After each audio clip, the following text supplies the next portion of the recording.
Good morning, dear students. Yes, so in this video, we are starting a new chapter, that is laws of motion. Yes, we start this chapter with the definition of force. Force.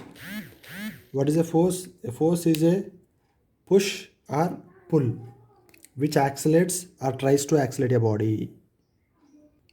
Force is a push or pull which accelerates or tries to accelerate a body. And force, it's a vector scalar. It has magnitude, direction, and it also obeys the addition laws of vector. So force is a vector. Force is a vector. And what is the unit? Unit of force? Newton.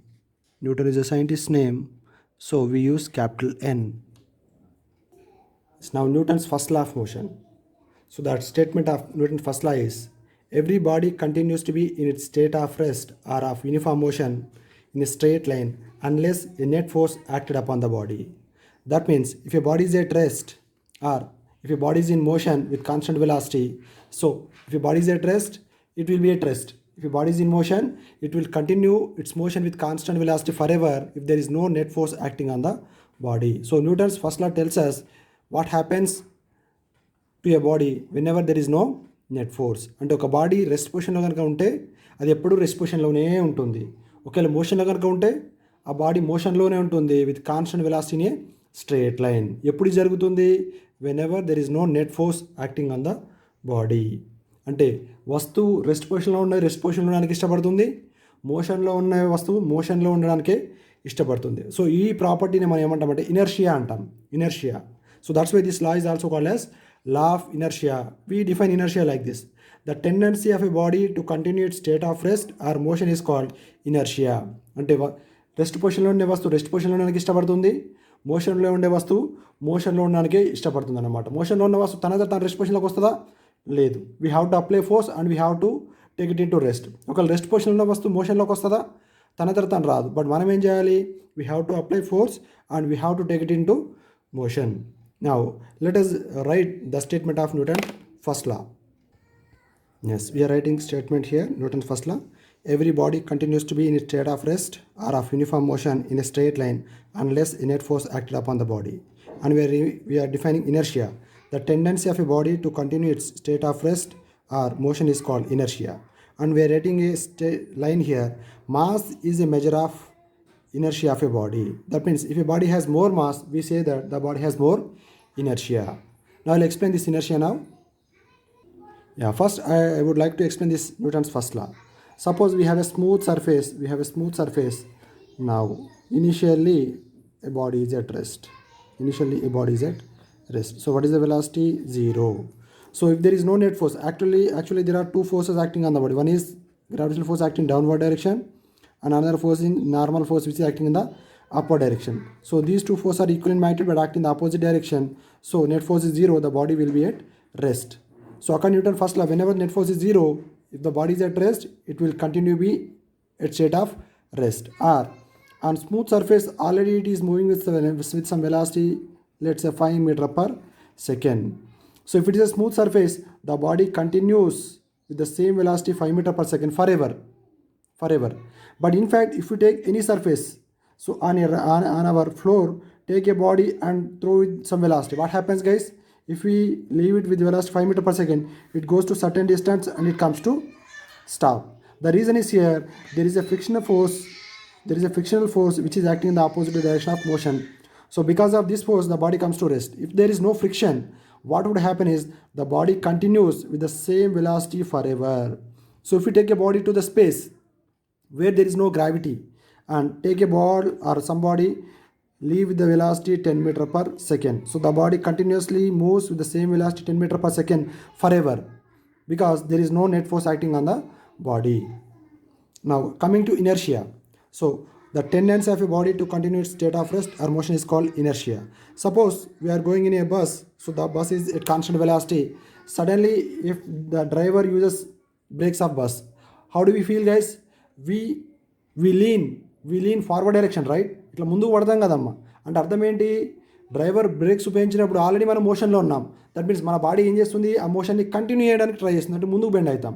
అలా కాకుండా driver bus ఆపేశాడు, కంటిన్యూస్గా rest పొజిషన్లోకి వచ్చింది.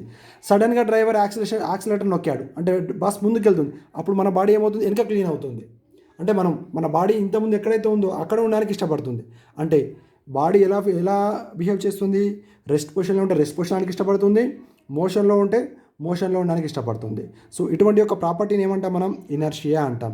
And here we are writing mass is a measure of inertia of a body. అంటే ఇప్పుడు ఒక surface ఉంది, ఒక చిన్న బాడీ ఉంది, ఒక పెద్ద బాడీ ఉంది. సో ఇది రెస్ట్ పొజిషన్లో, ఇది రెస్ట్ పొజిషన్లో ఉంటుంది. నా I want to take it in to motion. దీన్ని మోషన్లోకి తీసుకురావాలనుకుంటున్నాను, దీన్ని మోషన్లోకి తీసుకురావాలనుకుంటున్నాను. సో మోషన్లోకి తీసుకురావాలంటే మనకి దేనికి ఎక్కువ ఫోర్స్ మనం అప్లై చేయాల్సి ఉంటుంది, దీనికి ఎక్కువ ఫోర్స్, దీనికి తక్కువ ఫోర్స్. అంటే మోషన్ని అపోజ్ చేసే నేచర్ దీనికి ఎక్కువ ఉందా, దీనికి ఎక్కువ ఉందా, దీనికి ఎక్కువ ఉంది. అదేవిధంగా ఒక సర్ఫేస్ ఉంది, నాకు ఒక చిన్న బాడీ నా వైపు వస్తుంది, ఒక పెద్ద బాడీ నా వైపు వస్తుంది.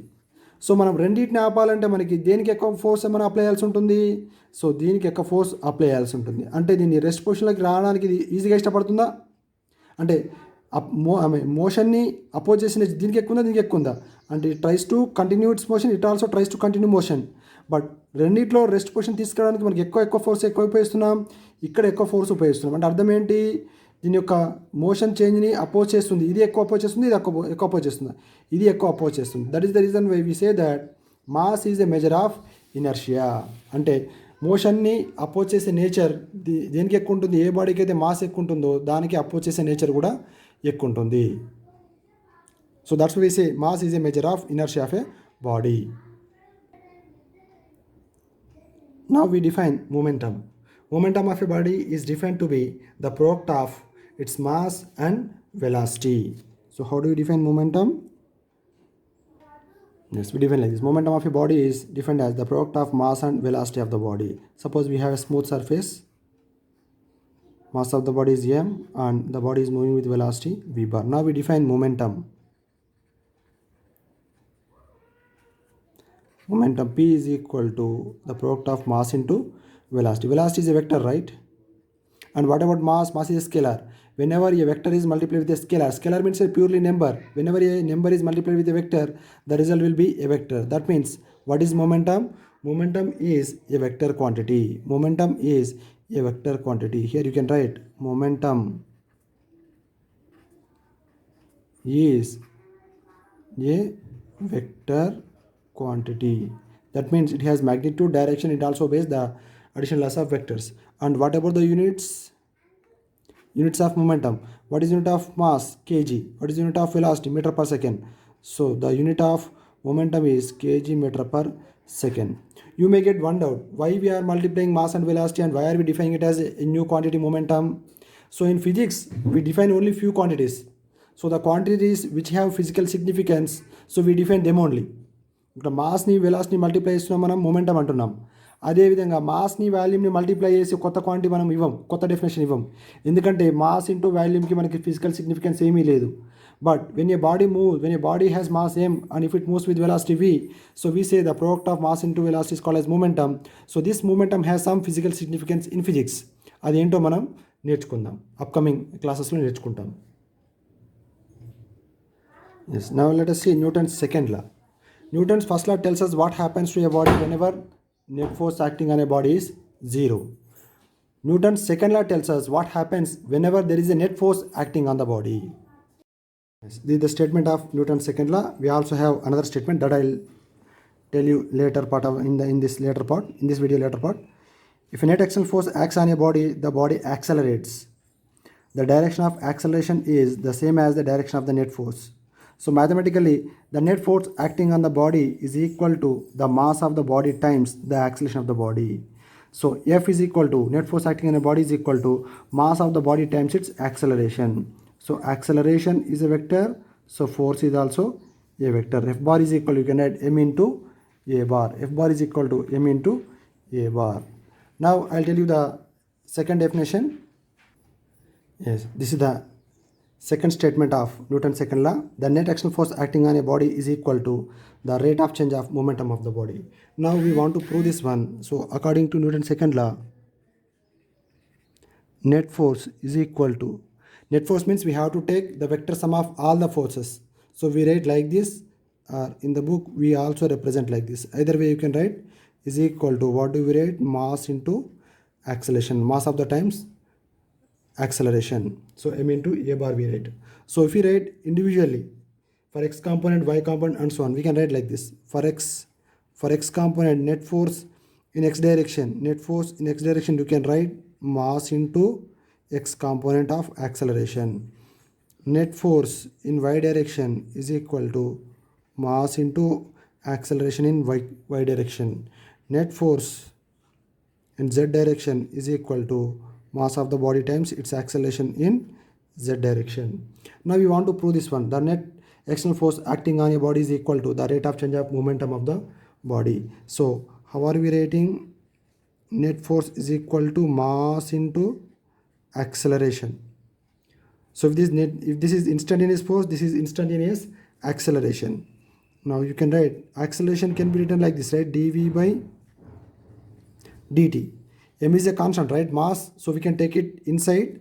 Now we write d by dt of m into v bar. Just I am taking m inside. Now what is this, guys? D by dt of m into v bar. Just now we have defined mass into velocity, that is momentum. So this can be written as dp, right?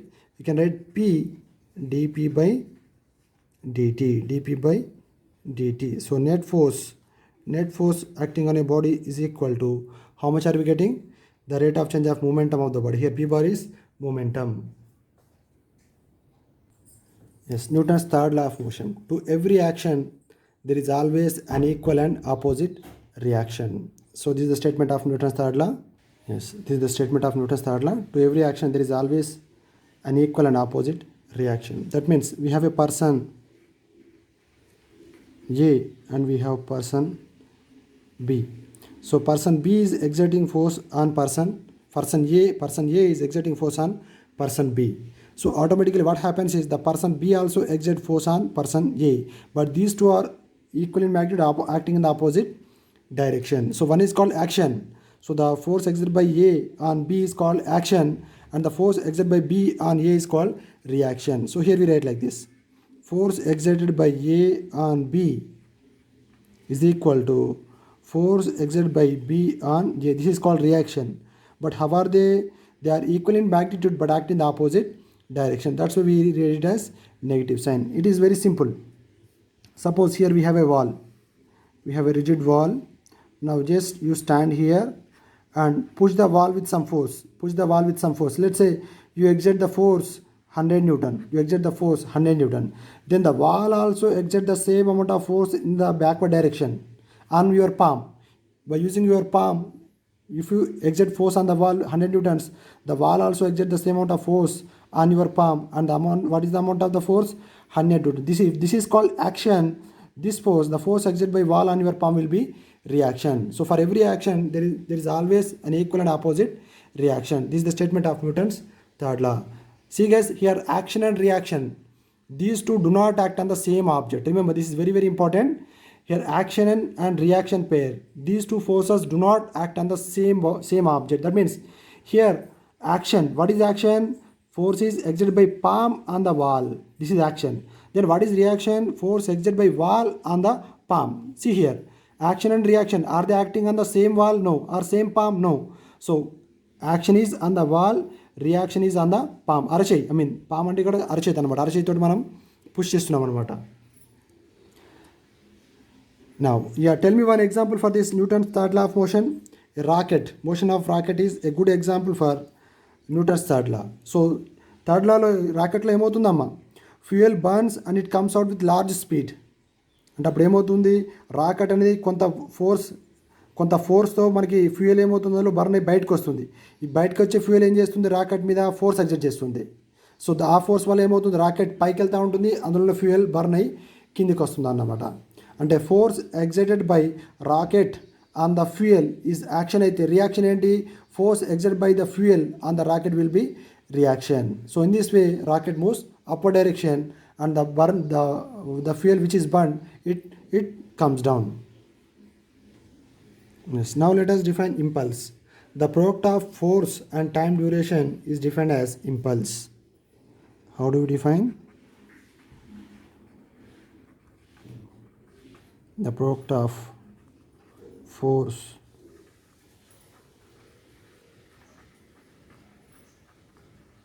and time duration is defined as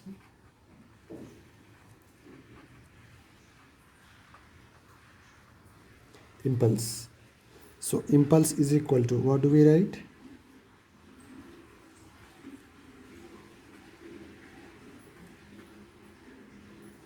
Yeah, I forgot to tell you. Yeah, the first letters, right? Yeah, impulse equal to force into time duration. Yeah, we represent with in some books they represent with I, in some books they also represent with J. Is equal to, what do we write? Force into time duration dt. Or you can also write force equal to, what do we write, guys? D. This is equal to, force equal to, you can write dp by dt, right? Force equal to, you can write dp by dt, and we have duration dt. So dt gets cancelled. So from this equation, what do we write? From this equation, F equal to, we can write dp by dt, already we have dt. So impulse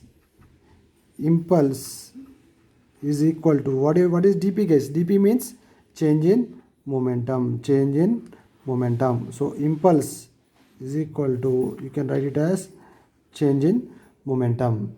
So actually, how are we defining impulse? Impulse equal to force into time duration. So force into dt. Force we can write, just now we have seen here, right? dp by dt. We are writing dp by dt without using vector notation. Vector notation also we can write. So dt gets cancelled, we get dp. So impulse equal to dp. dp means change in momentum. And can we write the units of impulse? So Newton into second. For force Newton, for time duration seconds. But mathematically impulse equal to, what are we getting? Change in momentum. That means impulse and momentum both have same units. So Newton second or kg meter per second. So the units of the SI unit of impulse is Newton second or kg meter per second. Either unit you can use. Yes. Next we will discuss the law of conservation of momentum. The statement of the law of conservation of momentum is the total momentum of an isolated system is conserved, or in another way also you can define, if the net force acting on a system is zero, the total momentum of the system is conserved. Conserved means constant. That means, now for this one, take an example. In the space, take two bodies, a body 1 m1 and take a body 2 m2, and assume that this body is coming this way and this body is coming this way. So initially, let's say this body has momentum. Let us take positive direction this way.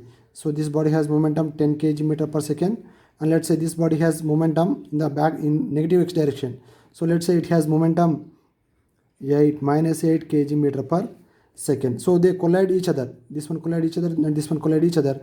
Now what is the total initial momentum?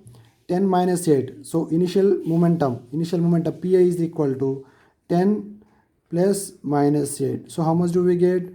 2 kg meter per second. So after collision, what happens? So it moves backward direction and if we add the momentum of this body and momentum of this body, and again the total momentum will be same, that is 2 kg meter per second. The total momentum remains. Individual momentum may be changed, but the total momentum of the system. So in this system, how many bodies we have? Two bodies. So when collision takes place, the net external force, so this body exert force on this body and this body exert force on this body. So these forces are called here internal forces. These two forces are called here internal forces. But the net external force acting on the system is zero. Whenever the net external force acting on the system is zero, the total momentum of the system remains constant. That means, so if the initial total momentum of the system is 2 kg meter per second, so after the collision also, what happens is the total momentum will be 2 kg meter per second. The momentum, initial momentum is, this is 10 kg, right? This is minus 8, right?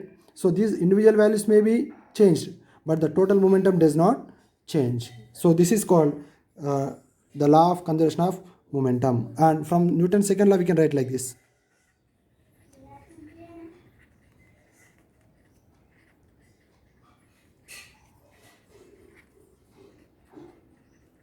F net is equal to, what do we write? dp by dt. And if net axial force equal to 0, what do we write? dp by dt. So from this equation, take this dt here. So dp is equal to 0. What does it mean? dp equal to, that is change in momentum is 0. Change in momentum is 0 means, so this is constant, right? That is, momentum is constant, right? So when net axial force is 0, momentum of the system remains constant.